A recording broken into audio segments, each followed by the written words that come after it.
ഇപ്പോൾ ഒരു ലാസ്റ്റ് ഒരു പോസ്റ്റർ വന്നായിരുന്നു, ലാസ്റ്റ് ഒരുപാട് അഹോരികളുടെ നടുക്കിരുന്നിട്ടുള്ള സംഭവം. താടിയും മുടിയൊക്കെ ഉള്ള ആളുകളാണെങ്കിൽ ഞങ്ങൾക്ക് കുറേ കൂടി എളുപ്പമാണ്, കുറേ കൂടി നാച്ചുറലായിട്ട് കിട്ടുകയും ചെയ്യും.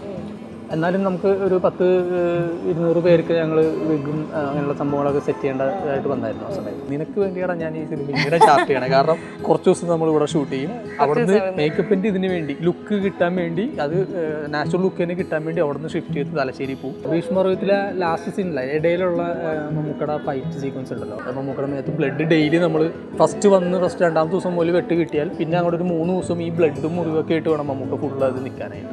ഞാൻ സിലിക്കോണിലൊരു ഫാറ്റി ബോഡി സ്യൂട്ട് ഞാൻ ചെയ്യാൻ വേണ്ടി പ്ലാൻ ചെയ്തു. വായുടെ അകത്ത് പ്രോസ്തറ്റിക്സിൻ്റെ ഒരു പീസ് ചെയ്ത് പല്ലിൽ ഫിക്സ് ചെയ്യുന്ന രീതി. അപ്പോൾ വെച്ചാൽ കവള് കുറച്ച് ഇങ്ങനെ തടിച്ചിരിക്കുന്ന ഫീൽ ഉണ്ടാവും. വായിച്ചതിൻ്റെ ഡിസ്കഷനിൽ ചെല്ലുമ്പോൾ തന്നെ ചേട്ടൻ്റെ മാനസങ്ങളൊക്കെ മാറി. ചേട്ടൻ നേരത്തെ അതിലേക്ക് നിൽക്കുകയാണ് ക്യാരക്ടർ. കയ്യിൽ നെയിലൊക്കെ ഫിക്സ് ചെയ്തിട്ടുണ്ടായിരുന്നു.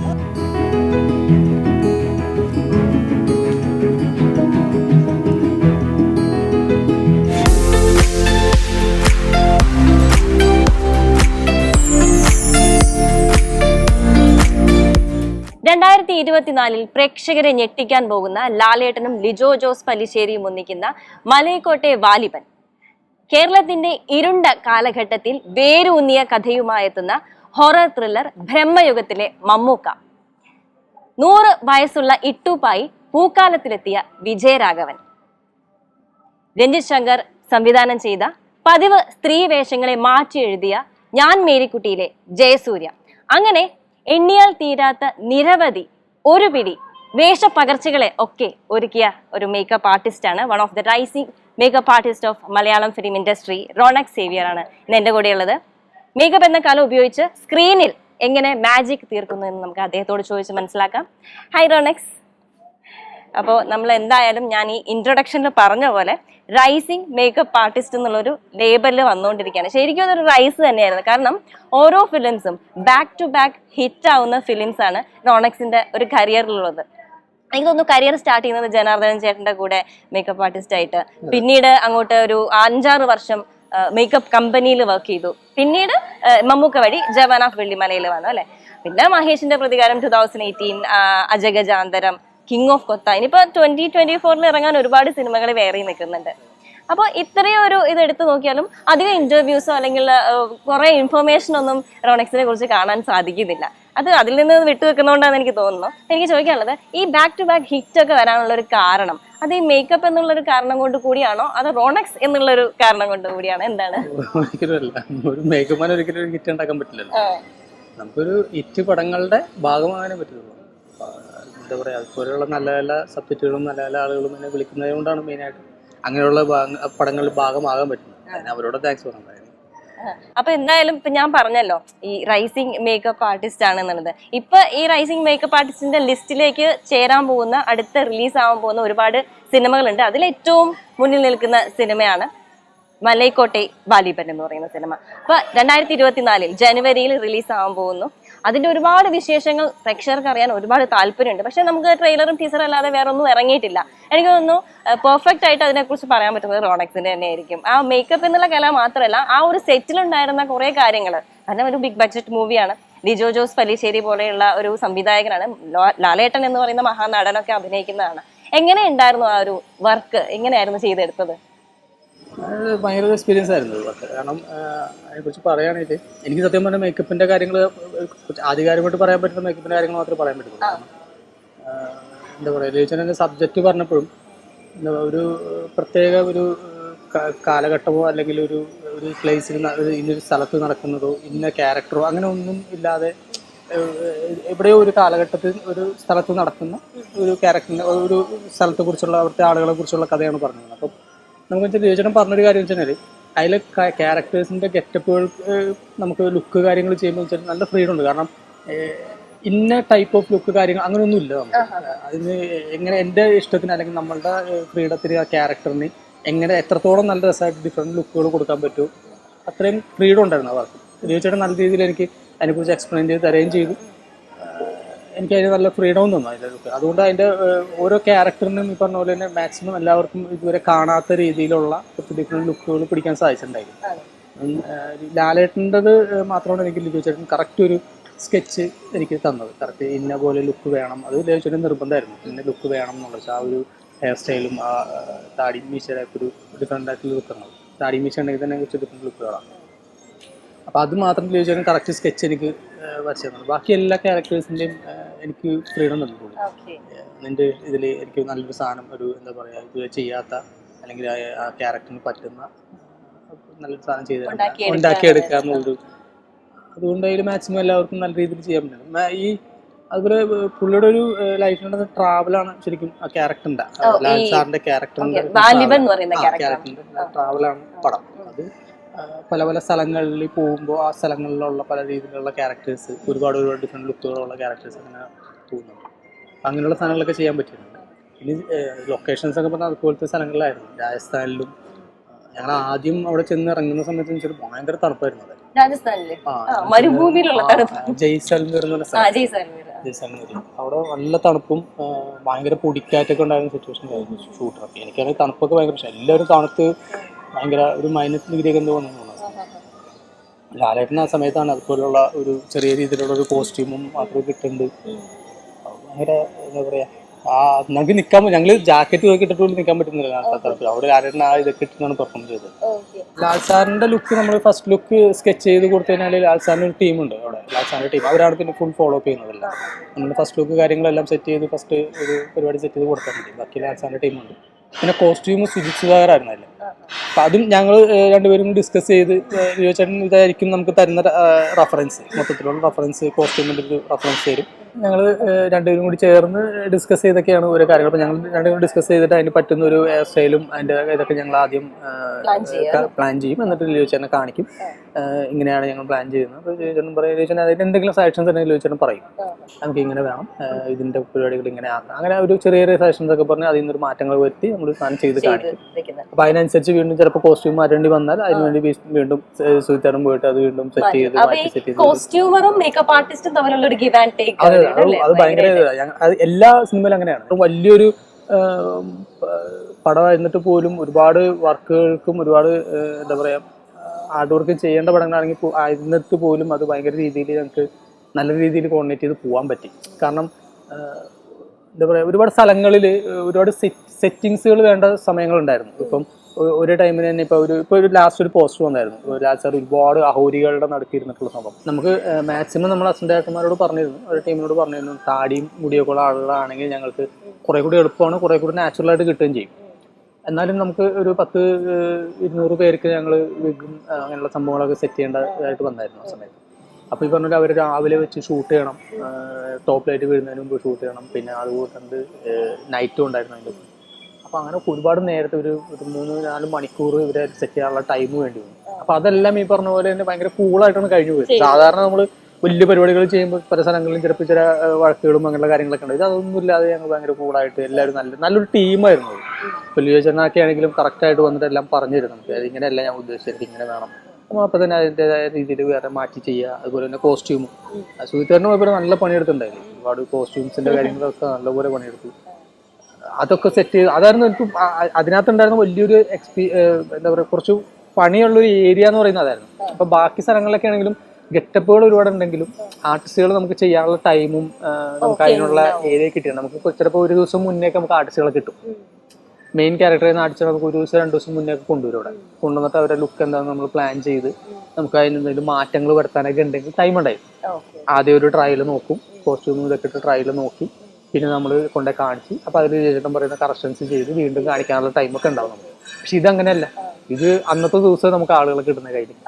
അപ്പോൾ നമ്മൾ ഈ ചെയ്തതൊക്കെ നമ്മൾ അന്ന് കറക്റ്റ് ചെയ്ത് വീണ്ടും ഇട്ട് നോക്കി അതൊക്കെ പെട്ടെന്ന് ചെയ്യണം. അതിന് ടൈം ഉണ്ടാവില്ല, ചിലപ്പോൾ ഷൂട്ട് ചെയ്യാനുള്ള ടൈം വരില്ല. അങ്ങനെ അപ്പൊ ഇതിപ്പോ ഒരു പീരിയഡ് ടൈമിലുള്ള ഒരു സിനിമ ആയിട്ടാണോ?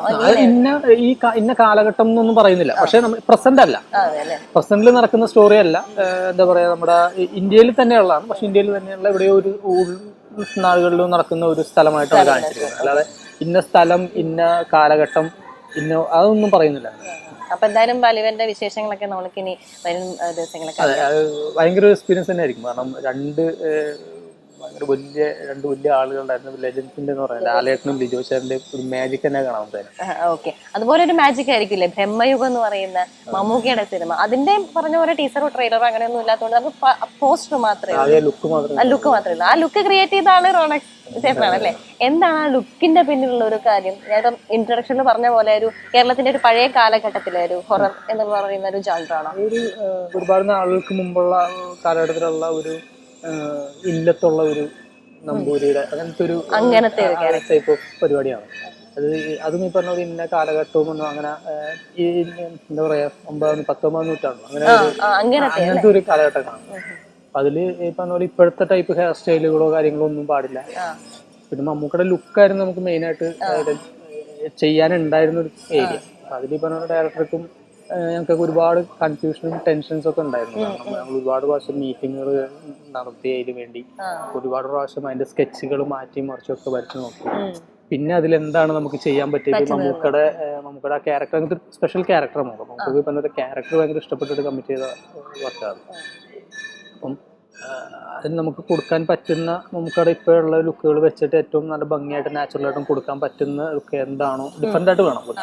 പക്ഷെ നാച്ചുറൽ ലുക്കിനെ മാറ്റി നമുക്ക് ആർട്ടിഫിഷ്യൽ കുറച്ച് കാര്യങ്ങളൊക്കെ ചെയ്യേണ്ടി വന്നിട്ടില്ലേ? നമ്മളൊരു പല്ലൊക്കെ നമ്മൾ പ്രോസറ്റിക്സ് പോലെയൊക്കെ ചെയ്തിട്ടുണ്ട്. അതൊക്കെ ലാസ്റ്റ് ഡിസ്കഷനിൽ വന്ന ഇതാണതല്ല. അപ്പൊ 1-2 പ്രാവശ്യം ഞങ്ങൾ അതിന് വേണ്ടി മീറ്റിംഗിൽ ഇരുന്നിട്ട് ലാസ്റ്റ് ഡിസ്കഷനിൽ വന്നതാണ്. അപ്പൊ ഞാൻ ഇങ്ങനെ ഒരു ഐഡിയ ഞാൻ പറഞ്ഞു ഇങ്ങനെ ഒരു പ്ലാൻ ചെയ്യാം. അപ്പൊ ഡയറക്ടർക്ക് അത് ഭയങ്കര നല്ലൊരു സംഭവമായിട്ട് തോന്നി. അങ്ങനെ ട്രൈ ചെയ്തു. മമ്മൂക്കനെ വിളിച്ച് സംസാരിച്ചു. ഓക്കെ പറഞ്ഞു. നമുക്ക് ഭയങ്കര സപ്പോർട്ടായിരുന്നു. നമുക്ക് അതിനൊരു ഭയങ്കര ഒരു പ്ലാൻ ഉണ്ടാക്കി വെച്ചിട്ടുണ്ട്. നമുക്ക് ഇങ്ങനെ ഒരു ലുക്കാണ് നമുക്ക് വേണ്ടത്. നമുക്കൊരു ക്യാരക്ടറിന് ഇത് ചെയ്യാൻ തീരുമാനിച്ചു കഴിഞ്ഞാൽ അതിനൊരു ലുക്ക് നമ്മളൊരു ഡിസ്കസ് ചെയ്യുമ്പോൾ നമുക്ക് ജോർജേട്ടനുണ്ട്. ജോർജേട്ടനെ ഡിസ്കസ് ചെയ്ത് ജോർജേട്ടൻ ത്രൂ നമ്മളോട് ഡിസ്കസ് ചെയ്ത് ഞങ്ങൾ എല്ലാം കൂടി ചേർന്ന് പ്ലാൻ ചെയ്ത് സാധനം അത് പറഞ്ഞാൽ മമ്മൂക്കയും അതിന് വേണ്ടി ഒരു 2-3 പ്രാവശ്യം ലുക്ക് ടെസ്റ്റ് ഒക്കെ നടത്തും. ചേട്ടന് തന്നെ സ്റ്റേറ്റ് അവാർഡ് കിട്ടിയ ഫിലിമാണ് ഞാൻ മേരിക്കുട്ടി എന്ന് പറയുന്ന ആ സിനിമ. എനിക്ക് ചേട്ടൻ ഞാൻ പറഞ്ഞു കേട്ടിട്ടുണ്ട് മേക്കപ്പ് ഇടാനും അഴിക്കാനുമായിട്ട് എത്ര 4-5-6 മണിക്കൂറൊക്കെ എടുത്തിട്ടുള്ളൊരു സംഭവമാണെന്ന് പറഞ്ഞിട്ടുണ്ട്. ശരിക്കും ഈ പറയുന്ന ആർട്ടിസ്റ്റുകളെല്ലാം ഇതിന് ഇരുന്ന് തരാൻ മാത്രമുള്ള പേഷ്യൻസ് അവർക്ക് ഉണ്ടായിരിക്കുമോ, അതോ ആ മേക്കപ്പ് ഊരുന്നതും വരെയുള്ളത് അത്രയും പിടിച്ചു നിൽക്കുവാണ്? എങ്ങനെയാണ്? ഞാൻ നേരത്തെ പറഞ്ഞില്ല, അതായത് ആർട്ടിസ്റ്റുകൾ ശരിക്കും നല്ലപോലെ നമ്മളോട് സഹകരിക്കണം. നല്ലപോലെ ഇങ്ങനെയുള്ള ഗെറ്റപ്പുകൾ, ഇങ്ങനെയുള്ള ഒരുപാട് ടൈം എടുത്ത് ചെയ്യേണ്ട പ്രോസറ്റിക്സ് വർക്ക്, ചിലപ്പോൾ ചില വിഗുകൾ വെച്ച് കഴിഞ്ഞാൽ ചിലപ്പോൾ അവർക്ക് അത് ചെയ്ത് കഴിഞ്ഞാൽ ചിലപ്പോൾ കിടന്നുറങ്ങാനോ റെസ്റ്റ് എടുക്കുന്ന ടൈമിന് പോയി കിടന്നുറങ്ങാനോ ഒന്നും പറ്റില്ല ചിലപ്പോൾ. കാരണം അതിൻ്റെ ഫിനിഷിങ് അതിൻ്റെ ഭംഗിയൊക്കെ പോകും, നമ്മൾ സെറ്റ് ചെയ്ത് വെച്ചിരിക്കുന്ന രീതിയൊക്കെ പോകാൻ ചാൻസ് ഉണ്ട്. അപ്പം ഈ പറഞ്ഞ ഒരു ഈ മേരിക്കുട്ടിയിൽ എന്ന് പറയുന്നത് നമ്മൾ പ്ലാൻ ചെയ്തതെന്ന് വെച്ച് കഴിഞ്ഞാൽ പെൺവേഷം ചെയ്യുന്നതിൻ്റെ ഒരു എക്സ്ട്രീം ഒരു സാധനമാണ് എൻ്റെ ഇതിൽ ഞാൻ കണ്ടത്. മലയാള സിനിമ ചെയ്തത് മായാമോഹിനി എന്ന് പറയുന്നത് ദിലീപേട്ടനും റോഷൻ ചേട്ടൻ നല്ല രീതിയിൽ അവർ ചെയ്തിട്ടുണ്ട്. ദിലീപേട്ടൻ നല്ല രീതിയിൽ ചെയ്തിട്ടുണ്ട്, റോഷൻ ചേട്ടൻ നല്ലൊരു സെറ്റപ്പാണ് ചെയ്തതായിരുന്നു. അപ്പം അതിൻ്റെ മേളിൽ എൻ്റെ താഴെ പോകാനും പാടില്ല, എന്നാൽ അതിനോട് സാമ്യമുള്ളൊരു സാധനം വരാനും പാടില്ല. പിന്നെ അതുപോലെ ഞാൻ സബ്ജക്റ്റ് ഞാൻ കേട്ട് കഴിഞ്ഞപ്പോൾ എനിക്ക് തോന്നി വെച്ച് കഴിഞ്ഞാൽ മറ്റേ അതിലെന്ന് വെച്ച് കഴിഞ്ഞാൽ ഒരു ക്യാരക്ടറിന് ആവശ്യമുള്ള രീതിയിൽ അയാൾ വേഷം മാറി വരുന്നൊരു ക്യാരക്ടറാണ്. ഇത് അങ്ങനെയല്ല, ഇത് ഒരു റിയൽ ലൈഫ് ക്യാരക്ടർ പോലത്തെ ഒരു ക്യാരക്ടറാണ്. കാരണം ആ ക്യാരക്ടർ പെണ്ണായിട്ട് ജീവിക്കാൻ ആഗ്രഹിച്ച് അതിനുവേണ്ടി മുന്നിട്ടിറങ്ങുന്ന ഒരു ക്യാരക്ടറാണ്. അപ്പോൾ നമ്മൾ അതിൽ ഒരുപാട് ആർട്ടിഫിഷ്യൽ പരിപാടികൾ കൊണ്ടുവരാൻ പാടില്ല. കാരണം മാക്സിമം നാച്ചുറലായിട്ട് ഒന്നും ഭയങ്കരമായിട്ട് മുഴച്ച് നിൽക്കാതെ മാക്സിമം നാച്ചുറലായിട്ട് വേണം ആ ക്യാരക്ടറിലേക്ക് എത്തിക്കാൻ. പിന്നെ ഈ പറഞ്ഞ പോലെ ഈ മറ്റ് ഇതിന് മുന്നേ ചെയ്തിട്ടുള്ള പെൺവേഷങ്ങൾ വെച്ചിട്ട് ഒരു സാമ്യം വരാത്ത രീതിയിലൊരു സാധനം വേണം. ഞാൻ തന്നെ എൻ്റെ മനസ്സിൽ തോന്നിയൊരു കാര്യമാണത്. ജയേട്ടനാണ് എന്നൊക്കെ അതിന് വേണ്ടി ആദ്യം വിളിക്കുന്നത് കേട്ടോ. ഞാൻ ഒരു ചുരുങ്ങിയ ഒരു ടൈം എനിക്ക് കിട്ടിയുള്ളൂ സത്യം പറഞ്ഞാൽ. ഒരു 3 ദിവസം മുമ്പാണ് സത്യം പറഞ്ഞാൽ എന്നെ വിളിക്കണേ. അവർ വേറെ എന്തൊക്കെയോ കാരണങ്ങൾ കൊണ്ട് ലാസ്റ്റ് ടൈമാണ് എന്നെ വിളിക്കണേ. ഇങ്ങനെ ഒരു സംഭവം ഉണ്ട്, ചെയ്യണം, നീ കഥയൊന്ന് കേട്ടു പോകുന്നു. നമ്മൾ ശരി എന്ന് പറഞ്ഞിട്ട് ഞാൻ അന്ന് വൈകുന്നേരം പോയി കഥ കേട്ടപ്പോൾ അവരെനിക്ക് ഈ പറഞ്ഞ പോലെ ഫുൾ ഫ്രീഡം തന്നു. നിൻ്റെ ഇതിൽ നീ എന്താണെന്ന് വെച്ച് ചെയ്യണം. പക്ഷേ 2 ദിവസം സമയമുള്ളൂ. കാരണം അവർ ഫസ്റ്റ് ലുക്ക് ഇറക്കേണ്ട ടൈം അവർ ഓൾറെഡി അനൗൺസ് ചെയ്ത് പോയി ചെയ്യേണ്ടതായിട്ടുണ്ട്. അപ്പം ഞാൻ പറഞ്ഞു ചേട്ടാ ടൈം തീരില്ല, എന്നാലും ഞാൻ എനിക്ക് പറ്റുന്ന രീതിയിൽ ഞാനൊരു സാധനം അങ്ങനെ ഞാൻ മനസ്സിൽ പ്ലാൻ ചെയ്തപ്പോഴാണ് നീളമുള്ള മുടി എന്നൊരു സാധനം അത് ബ്രേക്ക് ചെയ്യണം. പിന്നെ ഈ പറഞ്ഞ പോലെ റിയൽ ലൈഫായിട്ടുള്ളൊരു ക്യാരക്ടറാണ് കാണിക്കുന്നത്.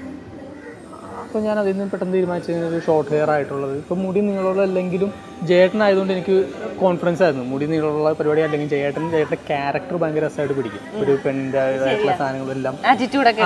ഞാനപ്പോൾ ഫസ്റ്റ് ഞാൻ ജയേട്ടനെ ഞാൻ വീട്ടിൽ ഇതിനു വേണ്ടി ഇത് വായിച്ചതിൻ്റെ ഡിസ്കഷന് ചെല്ലുമ്പോൾ തന്നെ ജയേട്ടൻ്റെ മാനറിസങ്ങളൊക്കെ മാറി. എൻ്റെ അടുത്ത് വന്നതും പറ്റാൻ ഇരുന്നതൊക്കെ ചേട്ടൻ നേരത്തെ അതിലേക്ക് നിൽക്കുകയാണ് ക്യാരക്ടറിൽ. കയ്യിൽ നെയിലൊക്കെ ഫിക്സ് ചെയ്തിട്ടുണ്ടായിരുന്നു. ഇതൊക്കെ ഇട്ടിട്ട് നെയിലൊക്കെ ഫിക്സ് ചെയ്ത് കഴിഞ്ഞു. അപ്പോൾ തന്നെ എനിക്ക് മനസ്സിലായി ഇത് എൻ്റെ പരിപാടികൾ എന്തായാലും വർക്കാവും എന്ന് പറഞ്ഞിട്ട് ഞാൻ പ്ലാൻ ചെയ്ത ഹെയർ സ്റ്റൈലിലേക്കൊക്കെ എത്തി. ഇപ്പോൾ സിനിമയിൽ സ്ക്രീൻ പ്ലേ ഒക്കെ ചെയ്യുമല്ലോ, കുറച്ച് റിഹേഴ്സലും കാര്യങ്ങളൊക്കെ നോക്കും. അതുപോലെ ഇപ്പോൾ നമ്മൾ ഈ സ്റ്റണ്ട് അല്ലെങ്കിൽ വേറെ എന്തെങ്കിലും ടൈപ്പ് ആക്ടിവിറ്റി ഇൻവോൾവ് ആയിട്ടുള്ള കുറച്ച് ഷോർട്ട്സോ സീനൊക്കെ ഉണ്ടെങ്കിൽ അതൊന്ന് റിഹേഴ്സലൊക്കെ ചെയ്ത് നോക്കും. ഈ മേക്കപ്പിന് അങ്ങനെ എന്തെങ്കിലും ഉണ്ടോ? ഫോർ എക്സാമ്പിൾ നമ്മളൊരു സ്റ്റണ്ട് ഷൂട്ട് ചെയ്യാമെന്ന് വെച്ചോളൂ. അപ്പോൾ സ്റ്റണ്ടിന് മുമ്പ് ഒരു ലുക്കായിരിക്കും നായകന്, ഒരു നോർമൽ ലുക്ക് അല്ലെങ്കിൽ കുറച്ച് നല്ലൊരു ലുക്കായിരിക്കും. പക്ഷേ സ്റ്റണ്ട് കഴിഞ്ഞാൽ കുറച്ച് പരിക്കേറ്റൊരു ലുക്ക് അതൊക്കെ ആയിരിക്കും. അതെങ്ങനെയാ? ട്രയൽ നോക്കാറുണ്ട്. അത് ഓരോ ഡയറക്ടർമാരുടെ അതിനനുസരിച്ചാണ് അത് ചെയ്യുക. അപ്പോൾ ചില ഡയറക്ടർ പറയുമ്പോൾ എനിക്കത് എങ്ങനെയാണ് നിങ്ങളത് ഇത് വർക്കൗട്ട് ചെയ്യാൻ പോകുന്നത് എനിക്ക് കാണണം. നല്ല ടഫായിട്ടുള്ള തോന്നിയിട്ടുള്ള ഏതെങ്കിലും സ്റ്റണ്ട് അല്ലെങ്കിൽ ഫൈറ്റ് സീൻസ് ഉണ്ടോ? എനിക്ക് തോന്നുന്നു ഈ ഭീഷ്മപർവത്തിലെ ലാസ്റ്റ് സീൻ. ഭീഷ്മപർവത്തിലെ ലാസ്റ്റ് സീനില്ല, ഇടയിലുള്ള മമ്മൂക്കയുടെ ഫൈറ്റ് സീക്വൻസ് ഉണ്ടല്ലോ, കാർ പാർക്കിങ്ങിന്റെ ഇടയിലുള്ള ഫൈറ്റ് സീക്വൻസ് നമുക്ക് ഒരുപാട് വെട്ടും കുത്തൊക്കെ കിട്ടുന്നുണ്ട്. അത് നേരത്തെ ചെയ്തു നോക്കിയിട്ടില്ല, പക്ഷെ അത് എങ്ങനെ ആയിരിക്കും എന്നുള്ളത് നല്ലൊരു ഡിസ്കഷൻ നടത്തിയായിരുന്നു. അത് അമലേട്ടന് ഭയങ്കര നിർബന്ധമായിരുന്നു. അമലേട്ടൻ നേരത്തെ ഫസ്റ്റ് മീറ്റിംഗിൽ ചെന്നപ്പോഴേ അമലേട്ടൻ എന്നോട് പറഞ്ഞൊരു കാര്യം, ആ സീക്വൻസിന് കുറച്ച് മുമ്പ് നമുക്കൊന്ന് ഇരിക്കേണ്ടി വരും റോണക്സ് എന്ന് പറഞ്ഞു. അതൊന്ന് രണ്ടാമത് ആ സീക്വൻസ് വരുമ്പോൾ മസ്റ്റായിട്ടും റോണക്സ് അവിടെ ഉണ്ടാവണം എൻ്റെ കൂടെ, അതും പ്രത്യേകം പറഞ്ഞു. അപ്പോൾ അതിനെക്കുറിച്ച് ഞങ്ങളൊരു ഡിസ്കഷൻ നടത്തിയായിരുന്നു. കാരണം മമ്മൂക്കയുടെ മേത്ത് ഒരുപാട് സ്ഥലങ്ങളിൽ അവിടെ നിന്ന് ഇവിടുന്നൊക്കെ വെട്ടും കുത്തും കിട്ടുന്നത് എങ്ങനെ നമ്മൾ വർക്കൗട്ട് ചെയ്യും, എങ്ങനെയായിരിക്കും അതിന് ശേഷം. കാരണം അതിൻ്റെ കണ്ടിന്യൂറ്റി എന്ന് പറയുന്നത് ഒരു 3-4 ദിവസത്തേക്ക് ഉണ്ടാവും. അപ്പോൾ ആ മുറിവും കാര്യങ്ങളെല്ലാം കറക്റ്റായിട്ട് നമ്മളത് ഫോളോ അപ്പ് ചെയ്യണം. മമ്മൂക്കയുടെ മേത്ത് ബ്ലഡ് ഡെയിലി നമ്മൾ ഫസ്റ്റ് രണ്ടാമത്തെ ദിവസം മുതൽ വെട്ട് കിട്ടിയാൽ പിന്നെ അങ്ങോട്ട് ഒരു 3 ദിവസം ഈ ബ്ലഡും മുറിവൊക്കെ ആയിട്ട് വേണം മമ്മൂക്ക ഫുള്ള് അത് നിൽക്കാനായിട്ട്. അങ്ങനെ ഉണ്ട്, കണ്ടിന്യൂറ്റി മിസ്സാവാതെ നിൽക്കണം. അപ്പോൾ അത് നമ്മളൊന്ന് പ്ലാൻ ചെയ്യണം. നമുക്ക് ആയതുകൊണ്ട് അങ്ങനെ വേണം എന്നൊക്കെ പറഞ്ഞുകൊണ്ട് അത് ഞങ്ങൾ പ്ലാൻ ചെയ്തിട്ടുണ്ട്. ഒരു നോർമൽ ആയിട്ടുള്ള ഒരു പേഴ്സൺ, ഒരു ആർട്ടിസ്റ്റ്, അയാളെ നമുക്ക് പീരിയഡ് ഡ്രാമ ഫിലിംസ് ഒക്കെ ആണെങ്കിൽ മാറ്റിയെടുക്കാം, ക്യാരക്ടർ മാറ്റിയെടുക്കാൻ പറ്റും. പക്ഷേ ഒരു റിയലിസ്റ്റിക് സിനിമ വരുമ്പോഴത്തേക്കും നമുക്ക് ആ ആളെ അതുപോലെ തന്നെ നിലനിർത്തിയിട്ട് കുറച്ച് മേക്കപ്പ് കൊടുത്തിട്ട് വേറൊരു ക്യാരക്ടർ ആക്കണം. അതിന് ആ മേക്കപ്പ് എന്തൊക്കെ ഘടകങ്ങളായിരിക്കും ഫോക്കസ് ചെയ്യുന്നത്? അതായത് ഇപ്പോൾ മഹേഷിൻ്റെ പ്രതികാരം എന്ന് പറഞ്ഞൊരു സിനിമ, അതിൽ എനിക്ക് തോന്നുന്നു കുറച്ചൊക്കെ മാറ്റങ്ങൾ വരുത്തിയിട്ടുണ്ട്. അല്ലാതെ എല്ലാം ഭയങ്കര റിയലിസ്റ്റിക് ആയിട്ടുള്ള സിനിമകളില്ലേ, അതായത് ഈ ആക്ടറെ പോലെ തന്നെ വേറെ മുഖത്തും പ്രോസ്തെറ്റിക്സും ഒന്നും ചെയ്യുന്നില്ല, പക്ഷേ ആ റിയലിസ്റ്റിക് സിനിമയിൽ വേറൊരു ക്യാരക്ടറിനെ കൊണ്ടുവരും. തൊണ്ടി മുതൽ അതിനൊരു എക്സാമ്പിളാണ്. തൊണ്ടി മുതൽ ഇപ്പം നല്ല ഫഹദ് ഒരു അങ്ങനത്തെ ഒരു എന്താ പറയുക ഒരു പെട്ടെന്ന് പറയുകയാണെങ്കിൽ ഇപ്പോൾ ഒരു ബംഗാളിയുടെ ലുക്കിലേക്ക് മാറ്റണം. അപ്പോൾ അതൊക്കെ നമുക്ക് അങ്ങനെ മാറ്റിയെടുക്കാം. അപ്പോൾ ഞാൻ പ്ലാൻ ചെയ്യിച്ച വേറെ പ്രത്യേകിച്ച് വിഗുകളോ കാര്യങ്ങളോ ഒന്നും ചെയ്യാൻ പറ്റില്ല. അതല്ലാതെ ഫൗദിഖാനെ ആ ഒരു എന്താ പറയുക ആ ഒരു സ്ഥാനത്തിലേക്ക് എത്തിക്കാൻ എന്താ ചെയ്യാൻ പറ്റുക എന്നിങ്ങനെ ഞാനും ശ്യാമേട്ടനും പോത്തിനെ കൂടി പ്ലാൻ ചെയ്തപ്പോൾ ഞാൻ പ്ലാൻ ചെയ്തിട്ട് മുടിയിലെ കളറ് നമുക്ക് മാറ്റാം, ഒരു ബ്രൗൺ കളർ. കാരണം അവിടുത്തെ വെള്ളത്തിലൊക്കെ നോർത്തിലെ വെള്ളത്തിലൊക്കെ കുളിച്ചിട്ടുണ്ടാവുന്ന ടൈപ്പ് ഒരു ബ്രൗൺ കളറ്, പിന്നെ മീശരും താടിയിലൊക്കെ ബ്രൗൺ കളറും ചെറിയ രീതിയിൽ ടോണൊന്ന് ഡൗൺ ആക്കി. അപ്പോൾ അതൊക്കെ നല്ല കളറുള്ള ഒരാളാണ്, ടോണൊക്കെ ഒന്ന് ഡൗൺ ആക്കിയപ്പോഴേക്കും പിന്നെ അതുപോലെ കോസ്റ്റ്യൂമും പരിപാടിയും കൊടുത്ത് തന്നെ പുള്ളി ഓൾമോസ്റ്റ് അങ്ങനെ ആയി. കുറേ ജൂനിയർ ആർട്ടിസ്റ്റ് ഉണ്ടാവുമല്ലോ സിനിമയിൽ, നമുക്ക് ചില സാഹചര്യങ്ങളിൽ പാട്ടിലോ അല്ലെങ്കിൽ വേറെ സീക്വൻസിലൊക്കെ ഉണ്ടായിരിക്കും. പക്ഷേ ജൂനിയർ ആർട്ടിസ്റ്റ് ഇല്ലാത്ത സമയത്ത് നമ്മൾ ക്രൗഡിൽ നിന്നോ അല്ലെങ്കിൽ അങ്ങനെ ആരെങ്കിലും അഭിനയിപ്പിച്ച സിറ്റുവേഷൻ ഉണ്ടായിട്ടുണ്ടോ? അതായത് ചുരുളി എന്ന് പറഞ്ഞ പടത്തില് ചുരുളിയിലുണ്ട് രവിചന്ദ്രൻ അതുപോലെ ഒരു ചുരുളി കണ്ടായിരുന്നു. അതിൽ കള്ളഷാപ്പിലൊരു കരക്കാരി ചേച്ചി ക്യാരക്ടറുണ്ട്. ചേച്ചീനെ ഇപ്പം ആദ്യം അഭിനയിക്കാൻ വന്നൊരു ക്യാരക്ടർ ഒരു പെണ്ണ് ലേഡിയായിരുന്നു. അപ്പോൾ അത് രവിചന്ദ്രൻ ഉദ്ദേശിച്ച ഒരു ലുക്കുള്ള, കാരണം ഒക്കെ നാട്ടും പുറത്തെ ലുക്കുള്ള, ഒന്നും മുഖത്ത് എക്സ്ട്രാ ഒന്നും ചെയ്തിട്ടില്ലാത്ത ടൈപ്പ് ഓഫ് ക്യാരക്ടറാണ് വേണ്ടത്. കള്ളഷാപ്പിലെ സാധാരണ നാട്ടും പുറത്തുള്ള കാട്ടിലൊക്കെ ജീവിക്കുന്ന ഒരു പെണ്ണ് കറി വെക്കാൻ വേണ്ടി ഷാപ്പിൽ വന്ന് ജോലിക്ക് വരുന്നൊരു സ്ത്രീ, അങ്ങനത്തെ ഒരു ക്യാരക്ടറാണ്. അപ്പോൾ അതിന് നമ്മളിപ്പോൾ പറഞ്ഞ പോലെ ത്രെഡിങ് പോലും ചെയ്തിട്ടുണ്ടാവും. അതാണ് രവിചന്ദ്രന് വേണ്ടിയിരുന്നത്. അപ്പോൾ അങ്ങനെ ആദ്യം വന്ന ഒരു ആർട്ടിസ്റ്റ് എന്ന് പറയുന്നത് അത് രവിചന്ദ്രനായില്ല. അപ്പോൾ രവിചന്ദ്രൻ പറഞ്ഞത് എനിക്ക് ഇങ്ങനെയുള്ള ആളല്ല വേണ്ടതെന്ന് പറഞ്ഞു. അപ്പോൾ ആദ്യം അത് ആ ലേഡി വന്നപ്പോൾ ചെറിയ മേക്കപ്പ് ഒക്കെ ചെയ്താൽ വന്നത്. അപ്പം എനിക്കറിയില്ലായിരുന്നു അവർ സ്വന്തമായിട്ട് മേക്കപ്പ് ചെയ്തതെന്ന്, ഞാൻ കണ്ടില്ല അതൊക്കെ വന്നത്. അപ്പോൾ എൻ്റെ അടുത്ത് നീയാണോ മേക്കപ്പ് ചെയ്ത് വിട്ടത്? എൻ്റെ ഞാൻ ഇല്ല കേട്ടോ, ഞാൻ കണ്ടിട്ടില്ല എന്ന് പറഞ്ഞു. അപ്പോൾ എനിക്ക് ഇങ്ങനത്തെ ഇതല്ല ലുക്കല്ല വേണ്ടതെന്ന്. അപ്പം ടിനു ചേട്ടൻ അന്നുണ്ട്, ടിനു പാപ്പച്ചൻ അന്ന് രവിചന്ദ്രനോട് വർക്ക് ചെയ്യുന്നുണ്ട്. അപ്പം എനിക്ക് വേണ്ടത് എങ്ങനത്തെ, അപ്പോൾ ടീച്ചറിന് ചോദിക്കാൻ ചേട്ടൻ എങ്ങനത്തെ ആളെയാണ് വേണ്ടത്, ചേട്ടൻ എന്തെങ്കിലും ഒരു പറയാൻ പറഞ്ഞപ്പോൾ പെട്ടെന്ന് ഷൂട്ട് ഇറങ്ങുന്ന സമയത്ത് അവിടെ കാണാൻ വന്നിരുന്ന ചേച്ചിയാണ്, എനിക്ക് അതുപോലെയൊക്കെ ലുക്കുള്ള ഒരാളെയാണ് വേണ്ടതെന്ന് പറഞ്ഞു. എന്നാൽ നമുക്ക് അവരോടൊന്ന് ചോദിക്കാൻ തോന്നി ടീച്ചേട്ടൻ. അങ്ങനെ അവരോട് ചോദിച്ചപ്പോൾ അവർ വന്ന് എനിക്ക് ചേട്ടനോട് ചോദിക്കണം, അല്ലാതെ എനിക്ക് അഭിനയിക്കാൻ പറ്റില്ല, ഷൂട്ടിങ് കാണാൻ വന്ന ചേച്ചിയാണ്.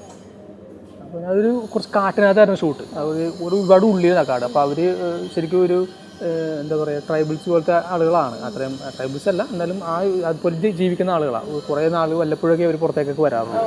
അപ്പോൾ അവർ ഷൂട്ടിങ്ങൊന്നും കണ്ടിട്ടില്ല. നമ്മൾ ഇങ്ങനത്തെ ഒരു ലൊക്കേഷൻ വേണ്ടതുകൊണ്ട് നമ്മൾ അങ്ങനത്തെ സ്ഥലത്ത് പോയി ഷൂട്ട് ചെയ്തതാണ്. അപ്പോൾ അവരോട് ചോദിച്ചപ്പോൾ ചേട്ടന് പുള്ളിയോടൊക്കെ ഹസ്ബൻഡിനോട് വെച്ചപ്പോൾ കുഴപ്പമില്ല അഭിനയിച്ചു.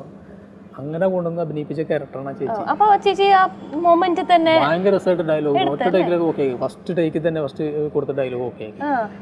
ചെമ്മഞ്ചാനെ ചീത്ത വിളിക്കുന്ന നമുക്ക് അങ്ങനെ ഒരു ന്യൂ കമർ ആണെന്നുള്ള തോന്നല് ഭയങ്കര രസമായിട്ട് പെർഫോം ചെയ്തു. ഭയങ്കര കൈയിലേക്ക് ഇരുന്നു ചേച്ചിക്ക്. അപ്പൊ അങ്ങനെയുള്ള ആളുകളാണെങ്കിലും നിങ്ങൾക്ക് മേക്കപ്പിൽ ശ്രദ്ധിക്കണ്ടേ? അപ്പൊ പെട്ടെന്ന് കോസ്റ്റ്യൂം ഒക്കെ കൊടുക്കാനുണ്ടാവും. കോസ്റ്റ്യൂമിനെ പണി നമുക്കങ്ങനെ അവര് കറക്റ്റ് ആ ലുക്കിലായിരുന്നു.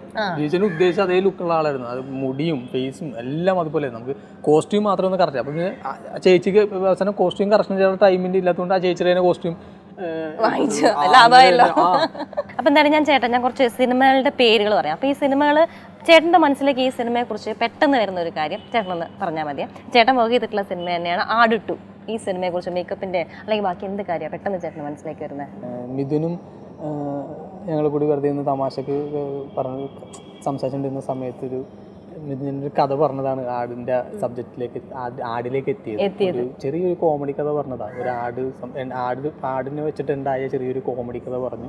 അപ്പം മിഥുൻ ചേട്ടൻ പറഞ്ഞു ഇതിങ്ങനെ നല്ലൊരു രസമുള്ളൊരു സാധനമാണ് എന്ന് പറഞ്ഞിട്ട് അതിൽ നിന്നാണ് ആട് എന്ന് പറഞ്ഞ സിനിമ ഉണ്ടായത്. അങ്ങനെ ആടിനെ വെച്ചിട്ട് ഉണ്ടാവുന്ന ചെറിയ പൊല്ലാപ്പുകൾ വെച്ചിട്ട് സിനിമ എടുത്ത രസം ഉണ്ടാവും എന്നൊക്കെ പറഞ്ഞിട്ട് ഓം ശാന്തി വെച്ചാൽ അവിടെ സെറ്റ് വെച്ചിട്ട് ശരി. ഈ ആട് 2 ഞാൻ ചോദിക്കാൻ കാര്യം സരിത ചേച്ചിയാണല്ലോ അതിന്റെ കോസ്റ്റ്യൂം ജയൻ ചേട്ടന്റെ കോസ്റ്റ്യൂം ചെയ്തിരിക്കുന്നത്. പക്ഷെ ആ കോസ്റ്റ്യൂം ചെയ്യണമെങ്കിൽ മേക്കപ്പ് ആർട്ടിസ്റ്റ് ആയിട്ട് ഒരു കോർഡിനേഷൻ വേണമല്ലോ.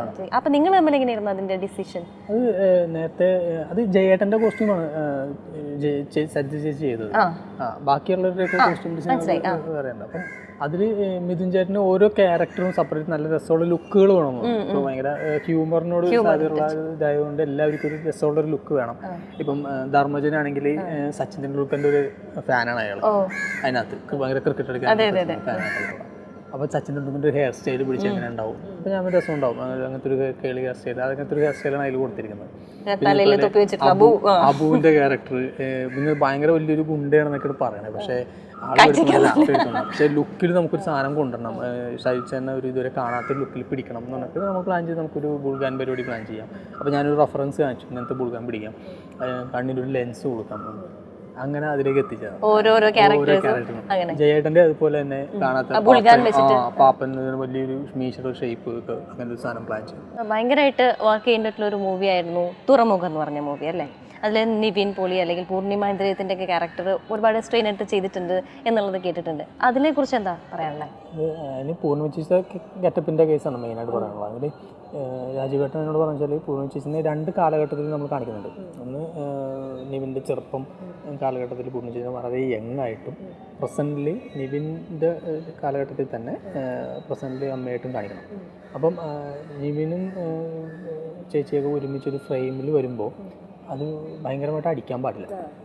നമ്മൾ എന്താ പറയുക, അത് ഓഡിയൻസിന് കൺവിൻസിങ് ആവണം ഇത് അമ്മയും മകനാണെന്നുള്ളത്. അപ്പോൾ അതിനെന്താണ് ചെയ്യാൻ പറ്റുക എന്നുള്ള ഓണത്തിൻ്റെ ഐഡിയയിൽ എനിക്ക് അതിന് ഈ പറഞ്ഞ പോലെ നമുക്ക് ഈ വാരിബൻ തന്ന പോലെ ഫുൾ ഫ്രീഡം തന്നുണ്ടായി രാജീവേട്ടൻ. എനിക്ക് പറഞ്ഞു ഓണത്തിൻ്റെ എന്താണ് ഡാൻസിൻ്റെ ഐഡിയയിലുള്ളത് എന്താ വെച്ചാൽ ഒന്ന് പ്ലാൻ ചെയ്തിട്ട് എന്നോട് പറയും, നമുക്ക് അതെന്ന് വെച്ചാൽ പ്ലാൻ ചെയ്യാമോ. അപ്പം ഞാൻ ഇതിനെക്കുറിച്ച് ഇങ്ങനെ ആലോചിച്ചപ്പം ചേച്ചി ഓൾറെഡി ഭയങ്കര യങ്ങും ലീനായിട്ടൊക്കെ ഇരിക്കുന്ന ചേച്ചിയാണ്. അപ്പം ഞാൻ ചെറുപ്പം ചെയ്യാനായിട്ട് ഓക്കെയാണ്. ആ കാലഘട്ടത്തിൽ ചേച്ചിനെ ഒന്നുകൂടി നല്ല സുന്ദരിയാണ്, കാലഘട്ടത്തിൽ നമുക്ക് കിട്ടുകയും ചെയ്യും. പക്ഷേ ഈ അമ്മയുടെ കാര്യത്തിലേക്ക് എത്തുമ്പോഴേക്കും ഒരുപാട് വർഷത്തെ ഡിഫറൻസ് ഉണ്ട്. അപ്പോൾ നമുക്ക് അതിലെന്താ പിടിക്കാൻ പറ്റുമെന്ന് ഞാൻ ആലോചിച്ചപ്പോൾ ചെറുതായി കുറച്ച് നരയിട്ടാൽ മാത്രം നമുക്കത് കിട്ടില്ല. ഞാൻ ആലോചിച്ചപ്പോൾ ചില സ്ത്രീകളെന്ന് വെച്ച് കഴിഞ്ഞാൽ പ്രായമാകുമ്പോൾ വണ്ണം വെക്ക് വരും.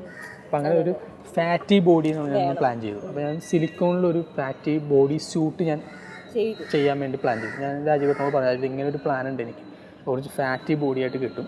അപ്പോൾ അതിനനുസരിച്ച് ഫേസിലും ഇത്തിരി വണ്ണം വേണം എന്നുള്ളതുകൊണ്ട് ഞാൻ വായുടെ അകത്ത് പ്രോസ്തറ്റിക്സിൻ്റെ ഒരു പീസ് ചെയ്ത് പല്ലിൽ ഫിക്സ് ചെയ്യുന്ന രീതിയിൽ.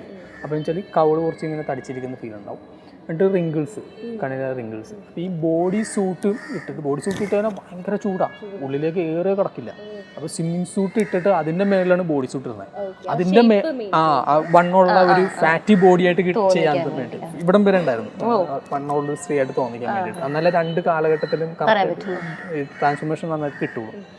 അപ്പോൾ ആ ബോഡി സൂട്ടും ഇതൊക്കെ ഇട്ടിട്ട് ആ ചൂടത്ത്, അതായത് നമ്മൾ കണ്ണൂരാണ് ആ സമയത്ത് ഷൂട്ട് ചെയ്തത്, ആ ചൂടത്ത് ഭയങ്കരമായിട്ട് വേർത്ത് കുളിച്ച് പാവം ഈ വായുടെ അകത്ത് ഇതും വെച്ചിട്ട്. അപ്പോൾ ഇത് രണ്ടും എല്ലാം വെച്ചപ്പോൾ രാജീവേട്ടൻ തന്നെ ഒന്ന് ചോദിച്ചു, പൂർണ്ണിമക്ക് ബുദ്ധിമുട്ടുണ്ടെങ്കിൽ നമുക്ക് എന്തെങ്കിലും വേണമെങ്കിൽ ഇതിൽ മാറ്റണമെങ്കിൽ മാറ്റാം എന്ന് പറഞ്ഞപ്പോൾ ചേച്ചി ശരിക്കും പറഞ്ഞാൽ ബുദ്ധിമുട്ടുണ്ടായിട്ട് എനിക്കറിയാം. വായുടെ അകത്ത് ഇത് വെച്ച് കഴിഞ്ഞാൽ ഡയലോഗ് എല്ലാ സ്ഥലത്തും ഡയലോഗ് പറയാനൊക്കെ ബുദ്ധിമുട്ട്, ചിലപ്പോൾ വേദനയൊക്കെ ഉണ്ടാവും. പിന്നെ ഈ സൂട്ട് ഇട്ട് കഴിഞ്ഞാൽ ഭയങ്കര ചേച്ചോന്നില്ല, ബുദ്ധിമുട്ടുണ്ട്, എന്നാലും ഈ ക്യാരക്ടറിന് വേണ്ടിയില്ല, നല്ല എനിക്ക് ഭയങ്കരമായിട്ട് ഇഷ്ടമായി ലുക്ക്, ഭയങ്കര ട്രാൻസ്ഫോർമേഷൻ ഉണ്ട്. അപ്പോൾ എൻ്റെ അടുത്ത് ഇടക്കിടക്ക് പറയും, റോണസ് ഇത് ചെയ്യുമ്പോൾ നമുക്ക് ഇതിൻ്റെ ഈ നമ്മൾ ചെയ്യുന്നതിൻ്റെ വീഡിയോ എടുക്കണം, നമുക്കിത് കഴിയുമ്പോൾ നമുക്ക് വീഡിയോസ് ഇടാം. ഞാൻ കുറേ കഷ്ടപ്പെട്ടിട്ടുണ്ട്, റോണസ് ഞാനും കുറേ കഷ്ടപ്പെട്ടിട്ടില്ല ഇതിനകത്ത്, ഇതൊക്കെ ആളുകൾ അറിയണം എന്നൊക്കെ പറയും. പക്ഷേ ഞങ്ങളുടെ ഈ തിരക്കും ഇതൊക്കെ വെച്ചിട്ട് പല സമയങ്ങളിലും ഭയങ്കര സ്പീഡിന് ചെയ്യേണ്ട സിറ്റുവേഷനൊക്കെ ഉണ്ടായിട്ടുണ്ട്. ഷൂട്ട് ഒരുപാട് ക്രൗഡും കുറേ ആർട്ടിസ്റ്റുകൾ വെച്ചൊക്കെ ചെയ്യുന്ന പരിപാടി ആയതുകൊണ്ട് പെട്ടെന്നൊക്കെ ചെയ്തിറക്കുന്ന സമയത്ത് നമുക്ക് അതൊന്നും വീഡിയോ എടുക്കാനൊന്നും പറ്റിയില്ല. പടം ഇറങ്ങി കഴിഞ്ഞപ്പോൾ ചേച്ചി എന്നെ വിളിച്ചു വന്നു, റോണസ് ഞാൻ അന്നേ പറഞ്ഞില്ല വീഡിയോ എടുക്കുന്നത്, ഭയങ്കര അഭിപ്രായമുണ്ട് നമ്മുടെ ലുക്കിന് എന്നൊക്കെ പറഞ്ഞു. ചേച്ചി അതിന് നല്ലപോലെ ബുദ്ധിമുട്ടുണ്ട്. അതെനിക്ക് അതിനകത്ത് എടുത്ത് പറയാൻ ഓർമ്മ കിട്ടുന്നൊരു ഇതാണ്. വേറെ ആർക്കും അങ്ങനെ വലിയ പ്രശ്നങ്ങൾ ഉണ്ടായിട്ടില്ല. ചേച്ചി ഒരുപാട് ദിവസം ഉണ്ടായിരുന്നു അതിനകത്ത്. പിന്നെ ചോദിക്കാനാണെങ്കിൽ വിജയ് സേതുപതി എന്ന് പറഞ്ഞ ആക്ടർ ചെയ്തിട്ടില്ലേ, എങ്ങനെയായിരുന്നു ആ ഒരു എക്സ്പീരിയൻസ് എന്ന് പറഞ്ഞാൽ? അത് ഞാൻ നമ്മുടെ ഇവിടെ ടിൻചൻ്റെ ഫസ്റ്റ് പടം ഉണ്ടല്ലോ തിരുവനന്തപുരത്ത് ഷൂട്ട് ചെയ്യുന്ന സമയത്ത്, സൂപ്പർ ഡീലക്സ് അല്ല ടിനു പാപ്പച്ചൻ്റെ ഫസ്റ്റ് സിനിമ, അത് ഷൂട്ട് ചെയ്യുന്ന സമയത്ത് അവിടെ ആ ലൊക്കേഷനിൽ വെച്ചാണ് എന്നെ അവിടെ നിന്ന് മറ്റേ തമിഴ് പടത്തിൻ്റെ ആൾക്കാർ വിളിക്കണേ. അപ്പോൾ അവിടെ ടിൻചേട്ടൻ വിളിച്ചിട്ട് എനിക്കൊരു തമിഴ് പടത്തിൻ്റെ ചെറിയൊരു ഇത് കിട്ടിയിട്ടുണ്ട്, സ്പെഷ്യൽ വർക്ക് ചെയ്യാൻ വേണ്ടി കിട്ടിയിട്ടുണ്ട്. അവിടെ വെച്ചാൽ പോയിട്ട് വേണം, കുഴപ്പമൊന്നുമില്ല എന്നിട്ട്. അപ്പം അങ്ങനെ അവിടെ നിന്നാണ് ഞാൻ പോകുന്നത് ഈ ഇതിലേക്ക്. അപ്പോൾ അത് ഞാൻ കുറച്ച് വർക്കുകൾ, ഞാൻ പ്രോസത്തിക്സ് ചെയ്ത വർക്കുകൾ ഇൻസ്റ്റയിലും അതൊക്കെ പോസ്റ്റ് ചെയ്തിട്ടുണ്ടായി. അപ്പോൾ അത് കണ്ടിട്ടാണ് അവരെന്നെ വിളിക്കണേ. അവരൊരു പുറത്തുനിന്നൊരു മേക്കപ്പ് ആർട്ടിസ്റ്റിനാണ് വെച്ചിരുന്നത് അതിനകത്ത്. ഇയാളുടെ ക്യാരക്ടർ എന്ന് വെച്ച് കഴിഞ്ഞാൽ ഒരു പെൺവേഷം കെട്ടി നടക്കുന്നൊരു ക്യാരക്ടറാണല്ലോ. അപ്പോൾ അയാളുടെ ആ ക്യാരക്ടറിൻ്റെ അകത്ത് ഇയാളുടെ ഒരു ഒറിജിനൽ ലുക്കുണ്ട്, അത് 2 സ്ഥലത്ത് റിവീൽ ചെയ്യുന്നുണ്ട്. ഒറിജിനൽ ലുക്ക് എന്ന് പറയുന്നത് അയാൾ കഷണ്ടി ആയിട്ടുള്ള ഒരു ആളാണ്. അപ്പോൾ അത് 2 സ്ഥലത്ത് ഒരു സ്ഥലത്ത് ഇയാൾ പോലീസ് സ്റ്റേഷനിൽ വെച്ചിട്ട് ആ സ്ട്രഗിളിനിടയിൽ പോലീസുകാരൻ വിളിച്ച് വിഗ് ഊരുമ്പോൾ അയാളുടെ ശരിക്കുള്ള ലുക്ക് ഏതാണ് കാണുന്നത്, കഷണ്ടി ആയിട്ടുള്ള ലുക്കും. പിന്നെ ഒരു സ്ഥലത്ത് ഇയാൾ ഒരുങ്ങുന്നൊരു ലുക്കുണ്ട്. ഈ 2 ലുക്കിൻ്റെയൊക്കെ ഈ ക്യാരക്ടറിൻ്റെ ലുക്ക് ചെയ്യാൻ വേണ്ടിയാണ് എന്നെ അവർ സമീപിച്ചത്. അവർ ഓൾറെഡി വെച്ചിരുന്നൊരു മേക്കപ്പ് ആർട്ടിസ്റ്റിന് വരാൻ ബുദ്ധിമുട്ടുണ്ടായിട്ട് അത് ഡേറ്റിൻ്റെ പ്രശ്നങ്ങൾ വന്നു, അവർക്ക് ഈ ഡേറ്റിൽ തീർക്കണം നിർബന്ധമായിരുന്നു. അങ്ങനെ എന്നെ വിളിച്ച് സംസാരിച്ചു. ഞാനത് പോയി ട്രയൽ കാണിച്ചു കൊടുത്തു, ഇങ്ങനെയാണ് ഞാൻ ചെയ്യാൻ ഉദ്ദേശിക്കുന്നത് ട്രയൽ ഞാൻ കാണിച്ചു കൊടുത്തു. ഓക്കെ, അത് കുറച്ച് സ്പെഷ്യൽ എഫക്റ്റുകൾ പ്രോസ്തെറ്റിക്സിൻ്റെ ആവശ്യങ്ങൾ വന്നായിരുന്നു. അതൊരു ദിവസം എനിക്ക് തോന്നുന്നു ഒരു 4 മണിക്കൂർ ഞങ്ങളൊരു 4 പേരുണ്ടായിരുന്നു പുള്ളിയുടെ മാത്രം ചെയ്യാനായിട്ട്. അത് മാത്രം ആ ഒരു ഇത് നല്ലൊരു എക്സ്പീരിയൻസ് ആയിരുന്നു. ടോവിനോ എന്ന് പറയുന്ന ആക്ടറുടെ കൂടെ കുറേ ഫിലിമിൽ ചേട്ടൻ വർക്ക് ചെയ്തിട്ടുണ്ട്. തല്ലുമാലയാണെങ്കിലും 2018 എന്ന് പറയുന്ന സിനിമയാണെങ്കിലും രണ്ടിലും 2 ടൈപ്പ് ഓഫ് മേക്കപ്പ് തന്നെയാണ്. എനിക്ക് തോന്നുന്നു 2018 മേക്കപ്പിന്റെ ആവശ്യം ഉണ്ടായിരുന്നോ? ഇല്ല, കാരണം എപ്പോഴും വെള്ളത്തിലാണ്. ആരും ചൂടായിട്ട് എന്നോട് പറഞ്ഞു, എനിക്ക് പണിയൊന്നുമില്ലടാ, പക്ഷേ എല്ലാവരും എങ്ങനെയാണോ വരുന്നത് അതുപോലെ തന്നെ വിളിച്ചു പോകും. അവര് ചിലപ്പോൾ മേക്കപ്പ് ഇട്ട് വന്നാൽ മേക്കപ്പ് അയച്ചു മാറ്റിട്ട് എങ്ങനെയാണ് അവർ വരുന്നത് നാച്ചുറൽ ലുക്കിൽ തന്നെ ആയിരിക്കണം. കാരണം ഫുൾ മഴയത്തും വെള്ളത്തിലൊക്കെ ഒരുപാട് സീക്വൻസ് ഉണ്ട്. അപ്പോൾ അതിനകത്ത് നമ്മുടെ ഈ പരിപാടികളൊക്കെ പൊളിഞ്ഞു പോകും. അതുകൊണ്ട് മേക്കപ്പിന്റെ ഒരു ഏരിയ വേണ്ടതുണ്ട്. പക്ഷെ തല്ലുമാലയിലുണ്ട്. തല്ലുമാലയിൽ നമ്മൾ റഹ്മാന് നിർബന്ധമായിരുന്നു. ഞാൻ നേരത്തെ പറഞ്ഞ പോലെ തന്നെ ഇവർ ഈ ആർട്ടിഫിഷ്യൽ പരിപാടികളില്ലാതെ ഇത്രയും ലുക്കുകൾ കാണിക്കണം. ഒരുപാട് ഡിഫറൻസ് ലുക്കുകൾ വർഷങ്ങൾ പറയുന്നുണ്ട്. ചെറുപ്പം മുതൽ ഇങ്ങോട്ട് കുറേ സാധനങ്ങളുണ്ട്. അപ്പോൾ അത് എങ്ങനെയാണ് നമുക്ക് ചെയ്യാൻ പറ്റുക? അതായത് വിഗ് വെക്കലോ അല്ലെങ്കിൽ വേറെ കുട്ടികൾ പരിപാടി ഒന്നുമില്ലാതെ, ആഡ് ഓൺ പരിപാടികളൊന്നുമില്ലാതെ എങ്ങനെ ചെയ്യാൻ പറ്റുക എന്ന് പ്ലാൻ ചെയ്തപ്പോൾ ആ കാലഘട്ടത്തിനനുസരിച്ച് നമ്മൾ പ്ലാനിങ് നോക്കുകയെന്ന് വെച്ചാൽ റിവേഴ്സ് ഷൂട്ട് ചെയ്യാം എന്നുള്ള പ്ലാൻ. അങ്ങനെ ഒരു പ്ലാൻ വന്നു. കാരണം ആദ്യം നമ്മൾ താടിയും ഇതും വെച്ചിട്ടുള്ള സാധനം ഷൂട്ട് ചെയ്ത് അവിടെ നിന്ന് ഇങ്ങോട്ട് വന്നു. ശരിക്കും പറഞ്ഞാൽ റഹ്മാൻ ഇടയ്ക്ക് എൻ്റെ അടുത്ത് പറയുമായിരുന്നു, നിനക്ക് വേണ്ടിയാണ് ഞാൻ ഈ സിനിമ ഇങ്ങനെ ചാർട്ട് ചെയ്യണേ. കാരണം കുറച്ച് ദിവസം നമ്മൾ ഇവിടെ ഷൂട്ട് ചെയ്യും, അവിടുന്ന് മേക്കപ്പിൻ്റെ ഇതിന് വേണ്ടി ലുക്ക് കിട്ടാൻ വേണ്ടി, അത് നാച്ചുറൽ ലുക്ക് തന്നെ കിട്ടാൻ വേണ്ടി അവിടെ നിന്ന് ഷിഫ്റ്റ് ചെയ്ത് തലശ്ശേരി പോവും, അവിടെ 2 ദിവസം ഷൂട്ട് ചെയ്തിട്ട് അത് കഴിഞ്ഞ് തിരിച്ച് ഇവിടെ വന്നിട്ട്, അപ്പോൾ മേക്കപ്പിന് വേണ്ടിയാണ് ഇതിങ്ങനെ ചെയ്യുന്നത്. അങ്ങനെ ചാർട്ട് ചെയ്തു. ശരിക്കും അങ്ങനെ ചാർട്ട് ചെയ്ത പടമാണ് ജൂണും അങ്ങനെ തന്നെയാണ്. അതാണ് അതിനകത്ത് ഭയങ്കര രസമായിട്ട് എല്ലാവരുടെയും ലുക്കുകളൊക്കെ നല്ല ഭംഗിയായിട്ട് കിട്ടി. നമുക്ക് അത്രയും സ്പേസ് കിട്ടിയതുകൊണ്ട് ചെയ്യാനായിട്ട് അതിൻ്റെ ഒരു ഇതുണ്ടാക്കും, നമ്മൾ ഒരു ചാർട്ട് ഉണ്ടാക്കണം. നമ്മൾ ഇങ്ങനെ പോയാലേ ഇതിങ്ങനെ ഇത്രയും കിട്ടുള്ളൂ. അപ്പോൾ ഇടയ്ക്ക് എപ്പോഴെങ്കിലുമൊക്കെ ചിലപ്പോൾ വലിയ ആർട്ടിസ്റ്റുകളുടെ ഡേറ്റിന്റെ പ്രശ്നങ്ങൾ വരുമ്പോഴേക്കും കിട്ടും, മൊത്തം പൊളിയും. അപ്പോൾ സിനിമയെ ഇഷ്ടപ്പെടുന്ന സിനിമ കാണാൻ ആഗ്രഹിക്കുന്ന പ്രേക്ഷകർക്ക് വേണ്ടി മേക്കപ്പ് എന്ന കലയെക്കുറിച്ച് അവർക്കറിയാത്ത കുറേ കാര്യങ്ങൾ ചേട്ടൻ പറഞ്ഞു തന്നു. അപ്പോൾ എന്തായാലും ഇനി വരുന്ന എല്ലാ വർക്ക്സും നല്ലൊരു വർക്ക് ആവട്ടെ. All the best for your future. Thank you ചേട്ടാ. Thank you so much.